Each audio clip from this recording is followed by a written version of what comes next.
Alright, hey guys, welcome back. Thank you for taking the time to look at my video today.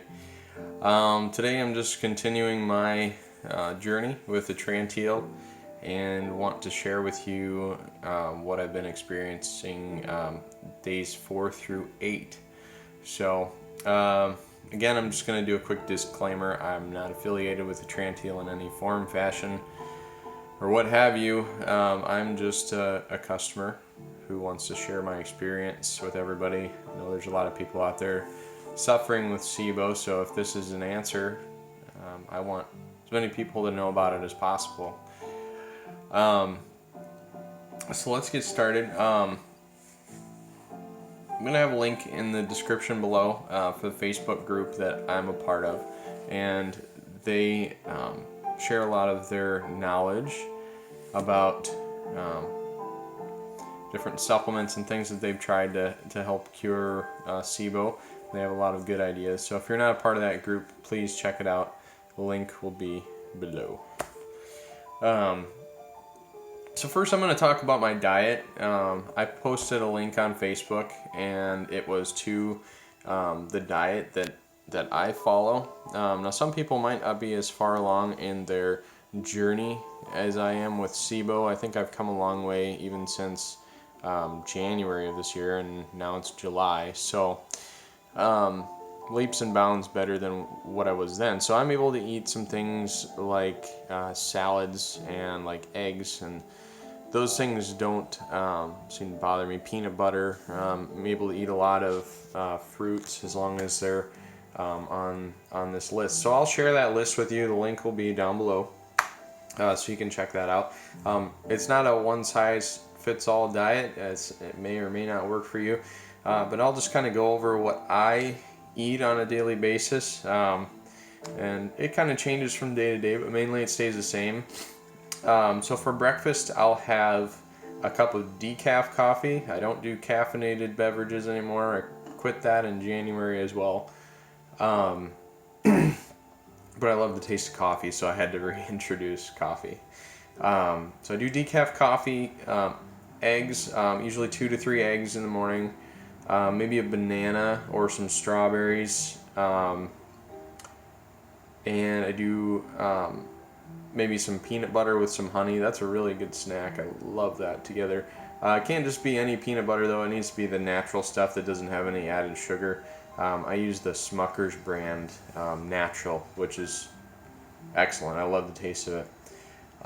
Lunch and dinner, I have about the same thing.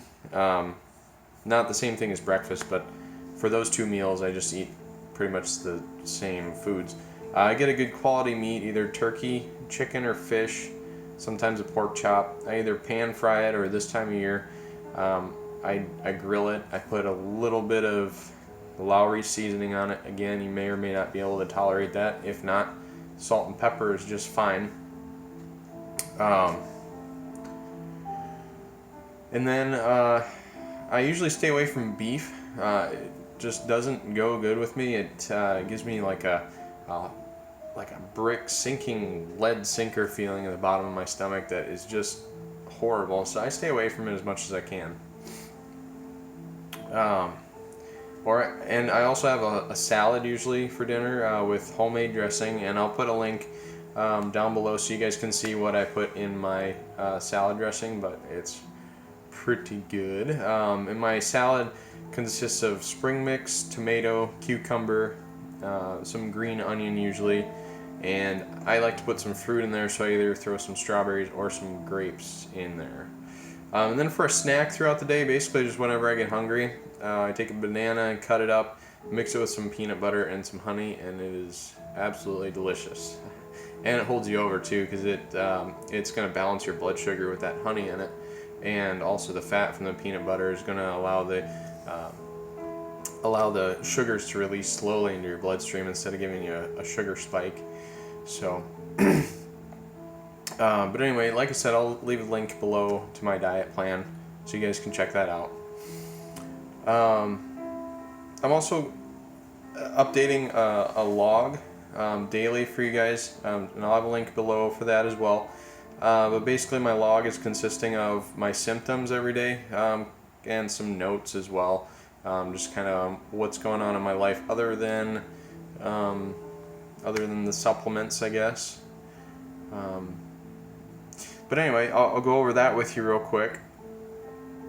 But before I do, actually, I want to say that I've committed myself to. I think I mentioned this in a previous video, but I've been doing some yoga to help with motility and whatnot. I've actually committed to a 30-day program of yoga, and I just do it every morning when I wake up. It takes somewhere between 20 and 30 minutes to do the whole thing, so it doesn't really take a long time, but I can definitely start to feel the effects of the yoga just throughout the day.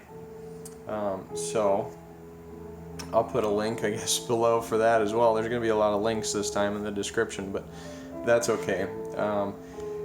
Yoga seems to be really helping my motility, and really happy with the results that I've been getting. So I'll share that link with you. It's just some YouTube videos is what I found, and it's a 30-day program that this lady put out on the internet for everybody. So feel free to check that out.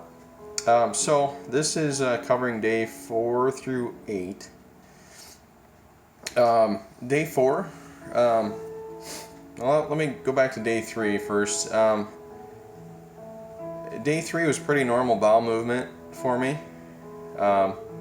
I kind of felt bloating at times throughout the day, especially when I went for a walk. And my guts were starting to kind of feel like they were slowing down. I didn't get as many gurgling noises, so that was kind of nice.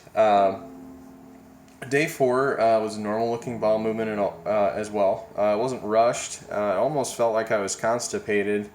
The first part came out with some increased effort, but then after that it was fine. Seemed to be less belching still. Somewhat bloated on that day. Feeling of trapped gas in the lower intestines. Not painful, just noticeable. I felt calmer that day, so I really thought it was starting to work. But I had increased flatulence in the evening. And I started feeling hungrier on day 4. So that's good, because my appetite's been not very good. Day 5 was a normal looking bowel movement. It was definitely rushed though that morning. I started taking MSM, which is a sulfur supplement. I had taken that prior, didn't have any problems with it. And I had been off of it for about a week due to starting the Atrantil, and so I decided that I was going to start it again. And then I read online that MSM can cause some gastrointestinal upset, so I discontinued it. But the after effects to that, I had abdominal pain and cramping all day, and I thought it was due to the MSM. And my appetite decreased due to the pain. And I also had a lot of anxiety and emotional upset, and some heart palpitations as well. And I thought that the MSM was the culprit. And belching increased again on day 5.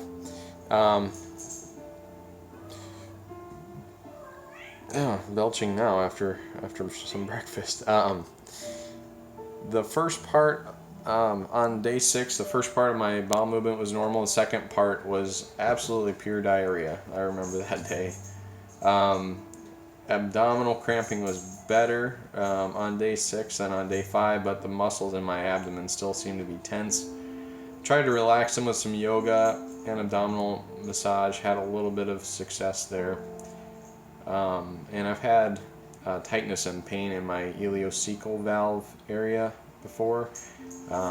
If you're unfamiliar with that, I'll put the name of the valve that I'm talking about on the screen so you can do some research. Basically, it's the connection between your small and large intestines, and sometimes that can get sore if you have problems with SIBO. So anxiety that I was talking about, you're probably wondering why I have all these supplements here in front of me. But throughout this whole process, I've had a lot of anxiety at different times and different I guess, levels of intensity. But these are the supplements that I use to kind of help ease my anxiety and I guess give me more of a positive frame of mind. So I'm just going to tell you what I understand about these, and actually I'm going to point out this company here, bulksupplements.com. You can actually order from Amazon. You can order bulk supplements products, and these are awesome because they don't have any other ingredients. Let's see if I can focus that for you. There's no other ingredients in any of these. It's just the pure supplement in its raw form and in a powder, so you can mix it with your favorite drink or whatnot. I just put it in my coffee in the morning. So tyrosine, if you have adrenal problems, this, from what I understand, helps you manufacture adrenaline. And I don't know about cortisol, but definitely the adrenaline from what I remember. L-tryptophan is, it can go either way. When you put it in your body, it can either manufacture serotonin, which is good for your gut motility, or it can go the other way and go to melatonin, which is also good for your gut motility from what I understand. But do your own research on these. I've read a lot on a lot of different things. I can't remember all of it all the time. So just please do your own research when you're looking at these supplements. But serotonin also helps with your mood as well. L-theanine is the amino acid that's found in green tea, and it has a calming effect. So that's why you take, or that's why when you drink green tea, you don't get that jittery feeling from the caffeine. It kind of smooths out the caffeine feeling and gives you a more clear mind, so it just relaxes your system.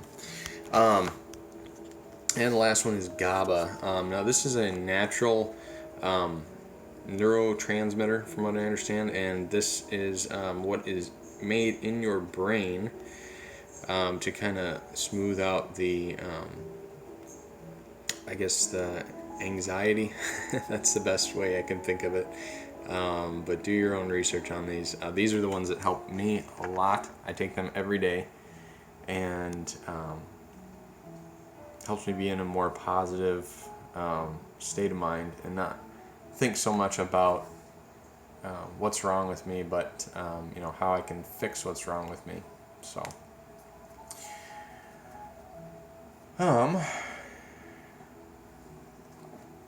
some notes that I had on day 6. I couldn't tell if the product was working yet, and I was thinking that it might be one of those cases where it takes me 20 days to find some relief, like the bottle says. I hope that getting rid of the bacteria means I'll get my motility back too. These are just notes that I had written. Okay.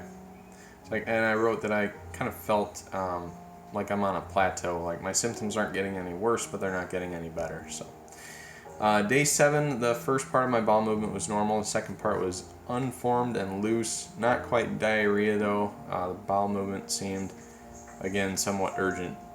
Did some yoga. Actually, I started the yoga on maybe I did it before that. But anyway. I did some yoga on that morning to see if I could help with my motility and feelings of the stagnation in my gut that I was having. I had abdominal pain and cramping all day on day 7 until I ate a late dinner at 9:30 p.m. Had less feelings of stagnation than previous days, and maybe due to the yoga. And I didn't notice any significant amounts of gas or belching on day 7. And I just put in the notes, I told you earlier, I committed to the 30-day yoga exercise program. And kind of a note that I had, my work schedule changed. Hang on, I'm going to pause and get rid of my cat here. Okay, so my work schedule changed, and now I work late into the night. I work till 1 a.m. in the morning. So that means that I'm going to be able to get more sleep, hopefully. So far, that's been true. Starting day 9, last night I got a really good night's worth of sleep. So hopefully that will help my gut as well. Actually, starting day 9 today, I have not had a bowel movement yet. That's a little strange for me. So things are moving along a little bit slower than normal, which is good. So we'll see. Hasn't been rushed this morning at all, and I've been up for about 3 hours now. So day 8 was the most normal bowel movement I've had since day 3. It did feel a little rushed and was soft, but it was not loose or runny. My abdominal pain and cramping is non-existent on day 8. Felt like I had more energy even though I didn't sleep very well the night before. No anxiety whatsoever, which was awesome. I didn't have a lot of belching either. I did feel a little bloated at times, and I had increased flatulence in the evening. So yesterday, like I said, was day 8 for me, and this has turned into a really long video, so I apologize, but there's a lot of information here. I had my appointment with my naturopathic doctor yesterday. She had never heard of Atrantil before, so I gave her the rundown and gave her all the information off of the healthcare professional section on the Atrantil website. She told me to finish out the Atrantil for 30 days at my current dosing. And then go on the maintenance dose of 2 per day is what her recommendations were. She definitely wanted me to do a maintenance dose because she was afraid that I would relapse. She would like me to retest for SIBO in the future, but only when I've been off the Atrantil for about a month, so that we don't get any false negatives or anything like that with the testing. I'm really crossing my fingers here because my next option for treatment is rifaximin and Flagyl. And I also talked to her about my abdominal pain and cramping, and she said that it sounded more like die-off than from the MSM. So that's awesome. I also asked about prokinetics because if you have SIBO, you probably have some motility issues. She was against the idea of pharmaceutical prokinetics like erythromycin, but she quickly warmed up to the idea of MotilPro by Pure Encapsulations. I can put the link below for that as well if you'd like to check that out. The main ingredient in MotilPro is ginger. It kind of helps just move your guts along at a normal pace. So, last thing that I talked to her about was chiropractic work. Since I have motility issues, I've been seeing a chiropractor, but he's only been doing adjustments on me and aligning my back and my spine and hips and whatnot. But he hasn't really done much directly with like an abdominal massage or like the ileocecal valve, like I was talking about earlier. Hasn't really done anything with that. So, she suggested a different chiropractor that can kind of help me with those things. They're a little bit more into the functional gastrointestinal side of things as well. So that's kind of nice. I guess to kind of conclude where I'm at with this product, I wasn't really quite sure that it was working at first. Now, starting day 9, I feel a lot better. Things are starting to turn around for me, and I'm just really happy. I can't believe it. Been suffering with this for over a year and a half, and if this little bottle is is the cure, is the answer, then I'm very thankful. So anyway, I just want to say thank you again for watching my videos. If you have any questions about anything, please feel free to leave a comment below, and I will return your question for sure with an answer. And if I don't have an answer, I will try my best to get it for you. So anyway, thank you again, and peace and healing to all of you. Goodbye.